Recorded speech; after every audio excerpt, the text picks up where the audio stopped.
안녕하세요. 이 시대의 구원받을 수 있는 복음인 현대 진리를 전하고 있는 에스더입니다. 오늘은 지혜 있는 자는 깨달을 진저라는 책으로 지난 시간에 이어서 말씀을 계속 이어나가도록 하겠습니다.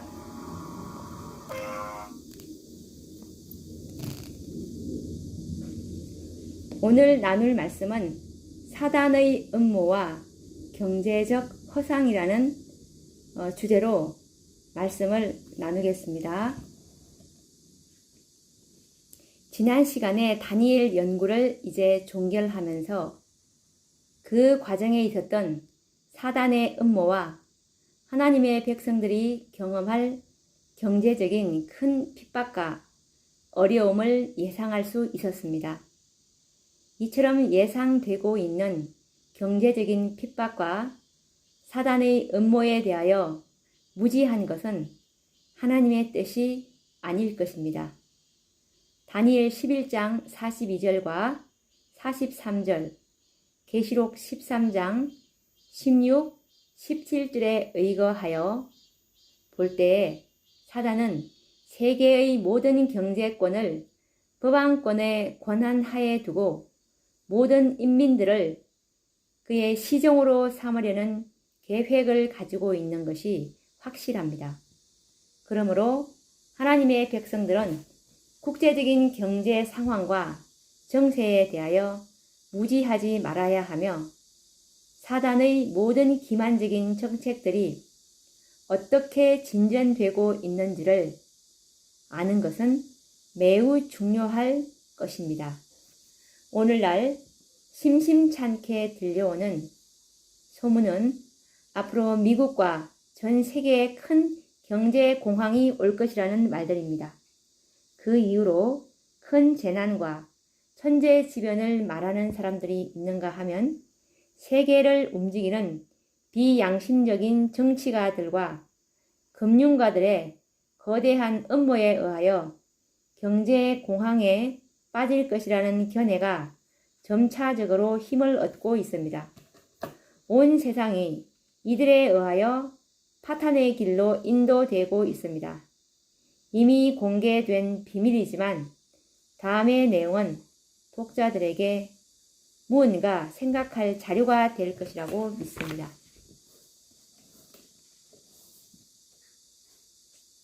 미국이 하루에 은행에 지불해야 하는 이자만 10억 불 이상이라는 사실입니다. 헨리 패켓이라는 한 경제학자는 이와 같은 충격적인 사실을 폭로하였습니다. 원금도 아닌 하루의 이자가 10억 달러 이상이라는 것은 놀라운 일이 아닐 수 없습니다. 미국의 대통령 후보로 나온 바 있는 변호사 출신 찰리 콜린스는 말하기를 이자도 갚을 수 없는 미국이 원금을 갚는다는 것은 불가능하다고 선언하였습니다. 그러므로 미국의 경제 공황이 올 것이라는 것이 모든 경제학자들의 견해입니다. 오늘날 많은 사람들은 미국을 이 세상에서 가장 부유한 나라요, 가장 믿을 수 있는 나라라고 생각해 왔습니다. 그러나 실상은 어떠합니까? 속빈 강정이요, 천문학적인 빚더미에 앉아 허덕이는 나라라는 사실에 세계는 아연실색하고 있습니다. 그렇다면 미국만 그런가요? 만약 미국만 그렇다면 그것은 미국 정치인들의 무능과 경제적 실패라고 말하면 될 것입니다.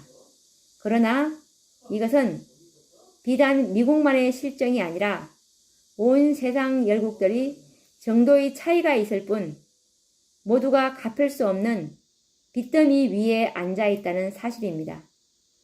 우리나라만 예를 들더라도 국가재정운용계획 발표에 의하면 2010년 기준으로 국가의 채무 빚이 400조 원 이상이 되며 더 나아가 국가가 보증을 한 민간 및 지방정부의 빚을 포함하면 1,400조 원 이상이라는 통계가 나왔습니다. 이와 같은 천문학적인 빚을 어떻게 갚는다는 말일까요?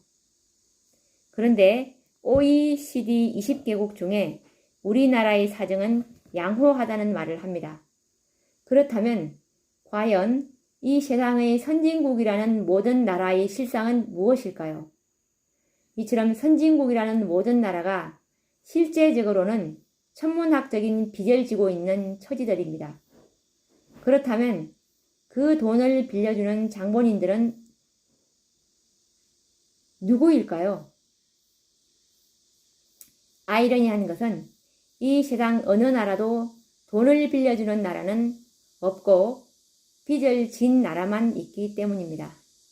미국을 비롯한 선진국 모든 나라가 세계적인 몇몇 은행에 빚을 지고 있다는 사실에 대하여 아연 실색하지 않을 수 없습니다.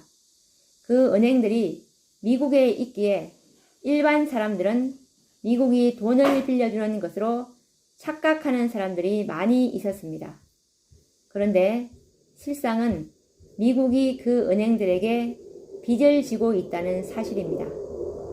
그렇다면 그 은행들의 정체는 무엇이며 그들은 어디서 그런 부를 얻었으며 무슨 방법으로 그런 부를 창출하며 생산하고 있는지 생각을 깊이 해보아야 합니다. 하늘이 금덩어리를 은행에다 쏟아부어주지 않는 이상 분명 거기에는 거대한 음모가 있는 것입니다. 선진국들이 자랑하는 찬란한 물질 문화와 풍요로움이 실상이 아니오 사막의 신기루처럼 사라질 허상이요 물거품이 될 위기에 봉착하여 있다는 위기감을 오늘날 모두는 느끼고 있습니다. 이와 같은 세계 경제의 허상을 알고 있는 사람들이 소위 미국과 세계에 경제 공황이 올 것이라는 것을 말하고 있는 것입니다. 미국의 경제적 파탄은 곧 세계적 경제 공황을 초래하기 때문입니다. 그러므로 OECD 선진 20개국을 비롯하여 세계 열국들은 미국의 파탄을 막기 위해 노력하지 않을 수 없는 형편에 처하여 있는 것입니다. 열국들이 오히려 미국의 경제를 돕는 것은 그들 또한 무슨 여력이 있어서가 아니라 미국의 경제가 무너지는 것은 곧 세계의 경제가 무너지는 것이며 모두 함께 자멸하는 공존의 시대에 살고 있다는 사실을 알고 있기 때문입니다.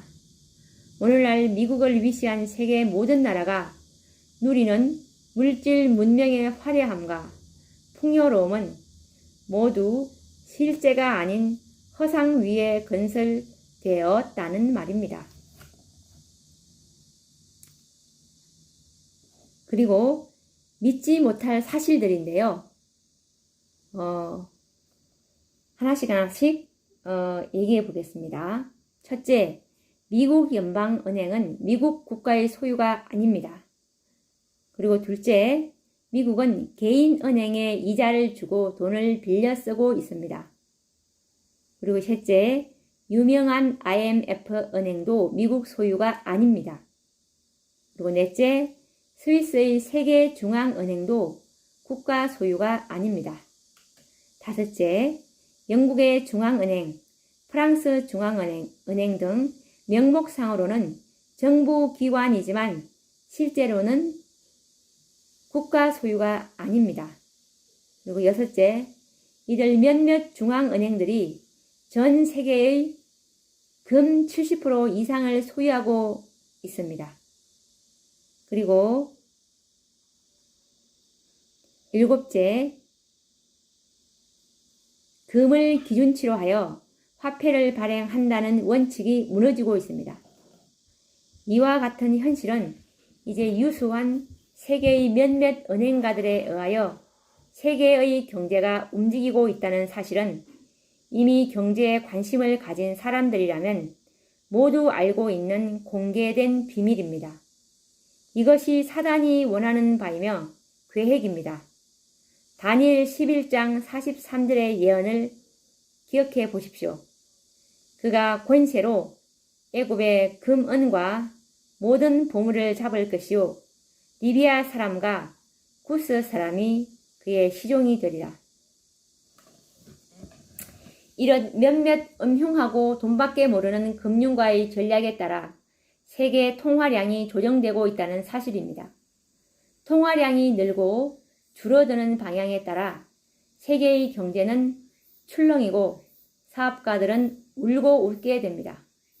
인플레이션과 디플레이션을 적당히 조절함으로 세계의 재물과 보화들이 자연스레 거대한 은행으로 빨려 들어가고 있습니다. 금융 전략가들은 돈을 벌기 위하여 경우에 따라 통화량을 늘립니다. 이처럼 통화량, 즉 돈을 늘리면 사람들은 경기가 좋아졌다는 느낌을 받아 흥청망청 돈을 쓰게 되고 결과적으로 인플레이션 현상이 일어나고 상대적으로 부동산의 값은 올라가게 됩니다. 이때에 보통 사람들은 경기가 좋다고 생각하고 은행에 담보를 제공하고 많은 돈을 융자하여 사업을 벌이게 됩니다. 사람들에게는 과소비 현상이 조정되고 전략이란 하나의 불필요한 구시대적인 사고방식이란 생각을 갖게 합니다. 결과적으로 은행들은 대출 이자를 받으므로 막대한 수입을 올리게 됩니다. 반대로 금융 전략가들에 의하여 통화량, 즉 돈이 감축되면 사람들은 경기가 좋지 않다고 아우성을 치며 더욱 돈에 애착을 가지게 되고 사람들은 극도의 불안 심리를 갖게 됩니다. 부동산 값은 떨어지고 돈의 가치는 올라갑니다. 마땅히 사업은 잘 되지 않고 돈이 귀하다 보니 제때의 원금은 물론 이자도 갚기가 힘들게 됩니다. 이렇게 되면 은행은 부동산 담보물을 매각하여 은행에 돈을 갚도록 강요할 것입니다. 이와 같이 인플레이션과 디플레이션이 반복될 때마다 금, 은, 보화들은 은행으로 모여들게 되어 있습니다. 사단은 이런 방식으로 애굽의 모든 은금 보화들을 북방왕의 수중으로 모아들입니다. 그 결과 부익부 빈익빈의 사회가 조성됩니다. 풍성하게 물질 문화의 이기를 누려본 사람들은 궁핍과 가난을 죽음처럼 두려워하고 결과적으로 모두는 돈의 노예가 되어 인륜과 도덕이 상실해버린 세상이 되고 폭력 및 강력 범죄들로 불안한 사회가 조성됩니다. 모두는 사단에 충실한 노예들이 되고 마는 것입니다.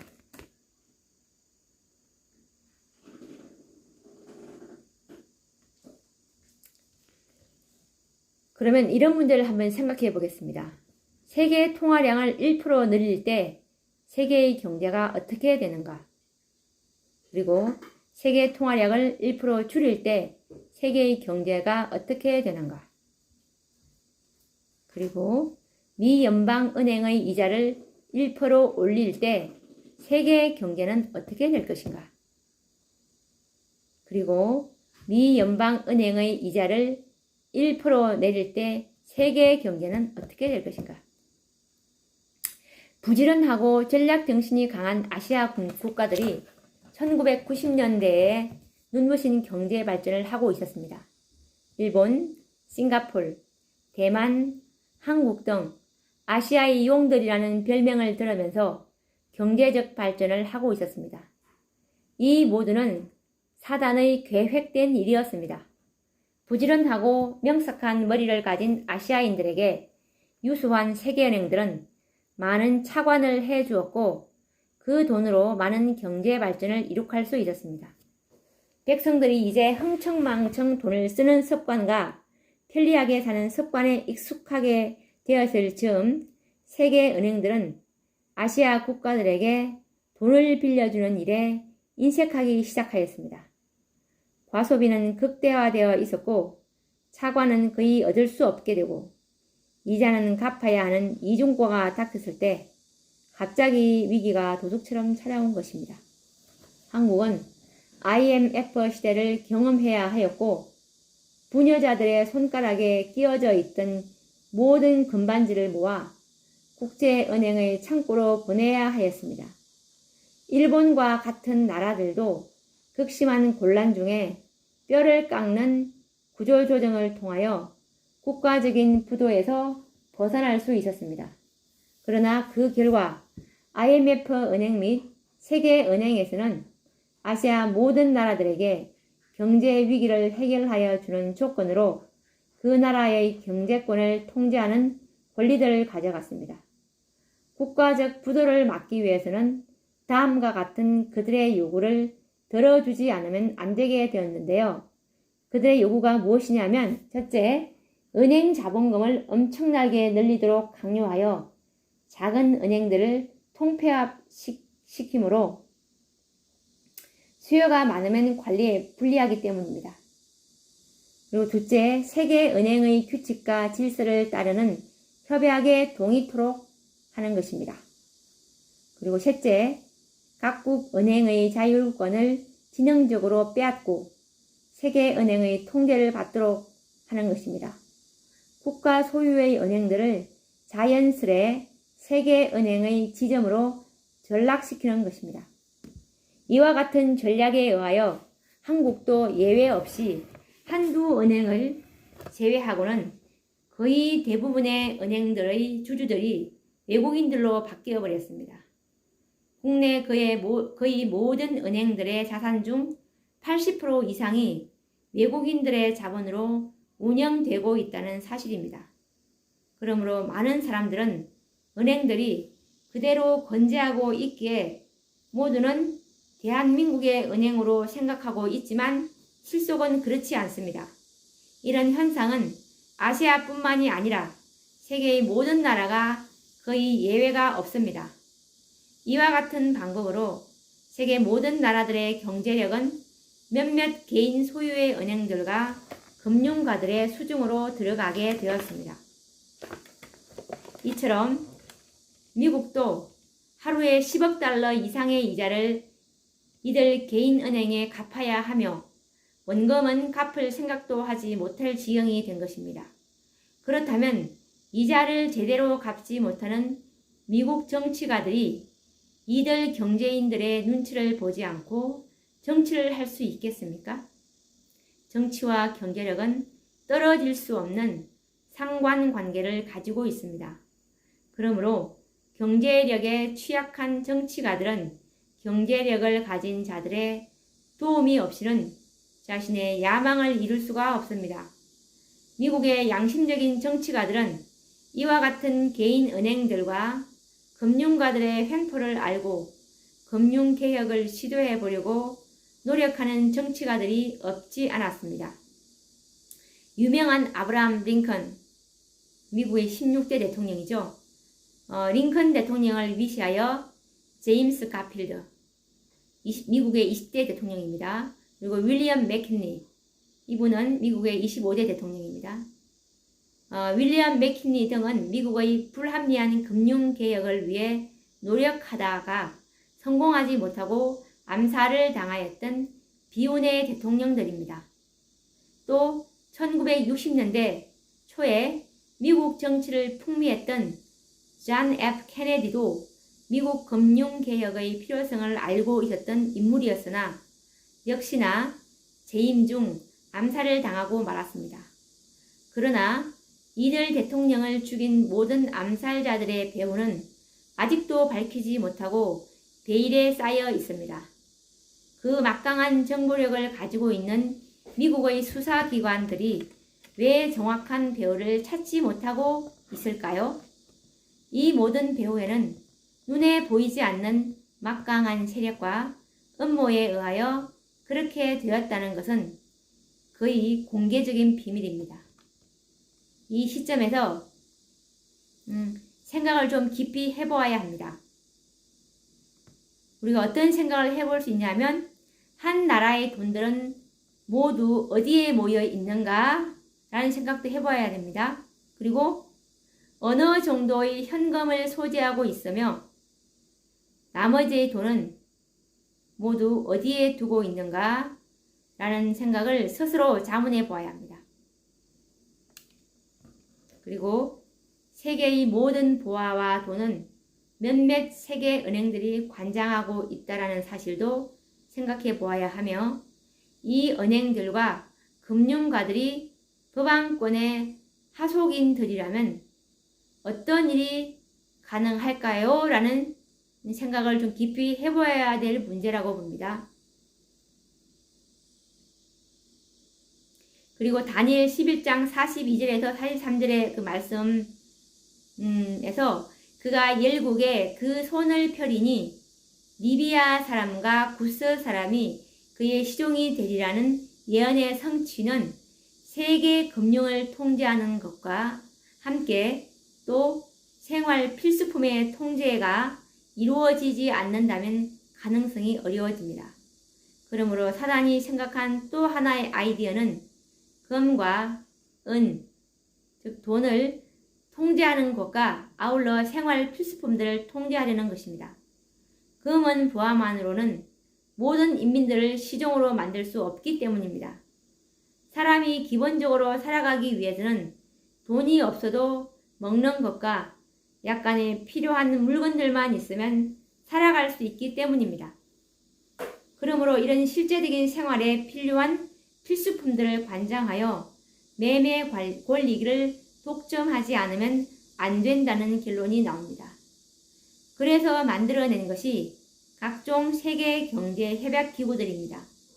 이런 단체들은 무역을 자유화해야 한다는 취지를 갖고 있으며 보호무역 철폐를 골자로 하여 여러 가지 조약들을 만들어 놓고 상호 국가 간에 약속을 맺도록 하는 것입니다.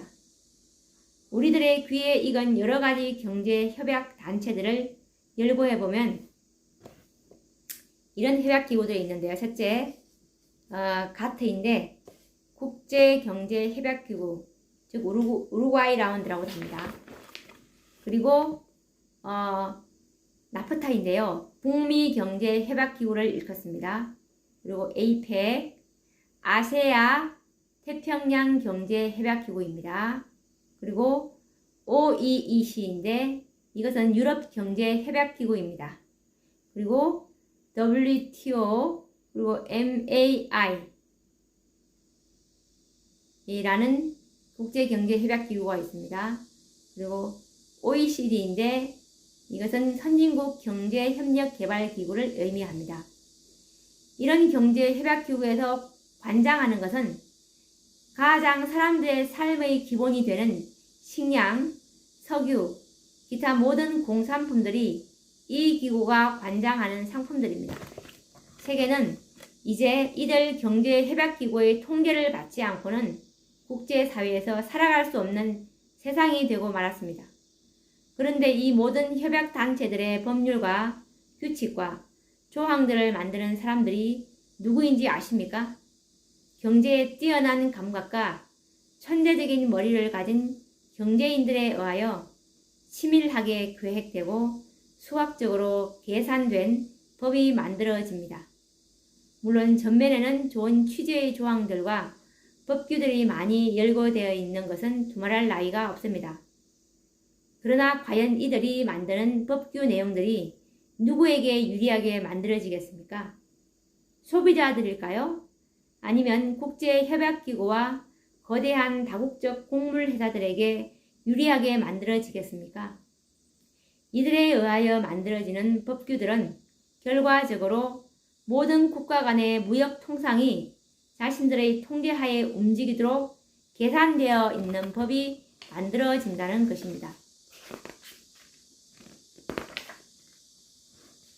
실례를 들면 실제적인 국제경제협약기구와 법률이 만들어지는 경로와 상황을 생각해보면 다음과 같습니다. 경제협약기구의 필요성을 알고 있는 금융가들과 다국적 기업들은 자신들의 하수인으로 전락해버린 법률가들로 하여금 자신들의 유익과 취지에 부합되는 국제협의문과 법조항을 제정하도록 하고 있습니다. 그리고 자신들의 도움을 받고 있는 유능한 정치가들에게 국제경제협약기구의 필요성을 재창하게 만들고 그 취지를 근사하게 발표하게 합니다. 그 뒤에는 막대한 자금을 이용하여 협약기구의 필요성에 대하여 홍보를 벌입니다. 그 다음 몇몇 나라들의 동의를 얻게 되면 드디어 회원국들을 소집하여 경제협약기구를 창설하게 됩니다. 이때 앞장서는 나라들은 언제나 미국을 위시한 선진국들이기 마련입니다. 이들은 이미 철저하게 경제인들의 하수인처럼 되어버렸거나 아니면 돈으로 매수되어 있다는 것을 상상하는 일은 어렵지 않습니다. 이 세상의 정치와 경제는 참으로 거대한 업무 속에 움직이고 있다는 사실을 잊지 말아야 합니다. 그리고 모든 협약기구들은 언제나 선진국들에게 유리하도록 법조항들이 만들어지기에 이들 나라들은 협약기구들을 만드는 일에 반대할 이유가 없습니다. 또한 선진국들의 눈치를 봐야 하는 개발도상국들과 후진국들은 선진국들의 권고를 거절할 능력이 없다는 것을 우리는 잘 알고 있습니다. 또 중요한 사실은 경제협약기구의 정관과 법규들은 최소한 수백 페이지에 달하는 분량으로 만들어진다는 것입니다. 어려운 용어들과 특수법률 용어들로 가득한 법조문들을 전부 읽어보는 정치가들은 거의 없다는 사실입니다. 대개 회의에 참석한 각 나라의 대통령이나 장관들은 간략하게 만든 취지문 정도만 읽고 결정을 하든지 아니면 자신들이 신뢰하는 선진국들의 눈치를 보면서 손을 들어 동의하는 것이 국제회의의 관례이며 현실입니다. 이런 기구를 창설하기 위하여 모이는 각 나라 정상들의 일정을 보면 불과 며칠에 불과하며 그 프로그램도 정상회담, 리셉션, 관광, 골프, 사진 촬영 등 바쁜 일정에서 그들이 법조문을 모두 읽고 이해하고 있다는 것은 믿을 수가 없습니다.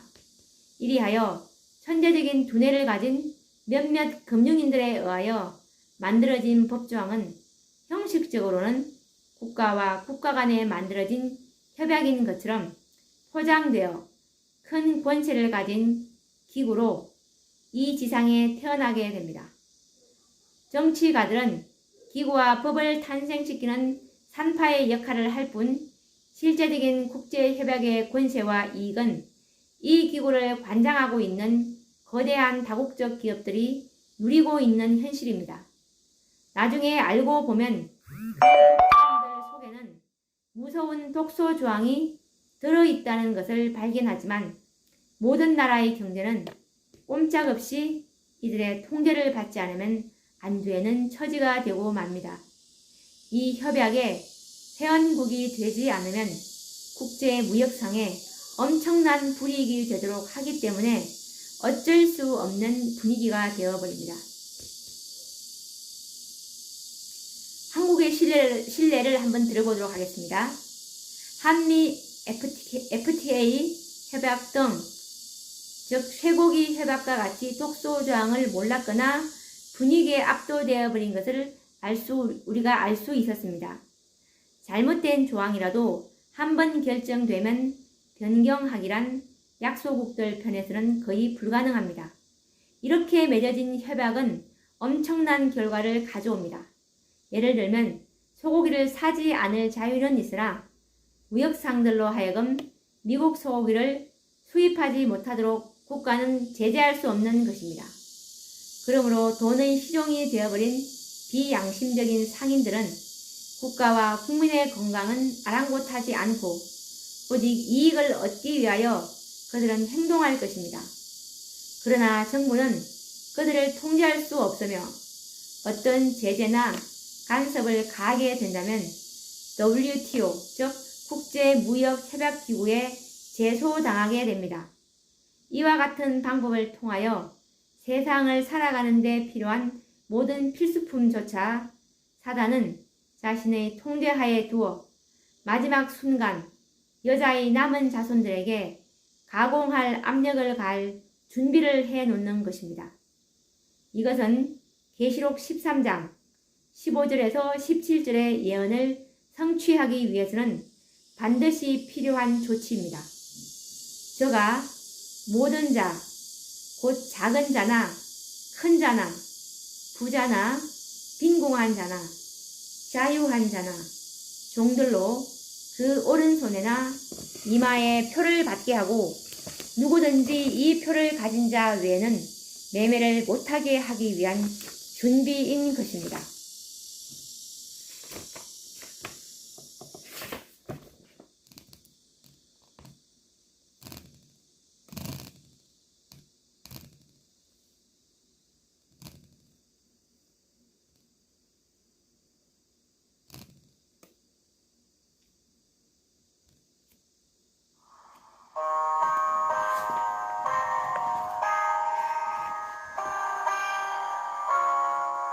오늘 우리가 사단의 음모와 경제적 허상에 대해서 우리가 연구를 해 보았는데요. 다음 시간에는 오늘 다룰 이 내용들이 좀 많아서 계속 사단의 음모가 무엇인지 우리가 다음 시간에 이어서 알아보도록 하겠습니다. 감사합니다.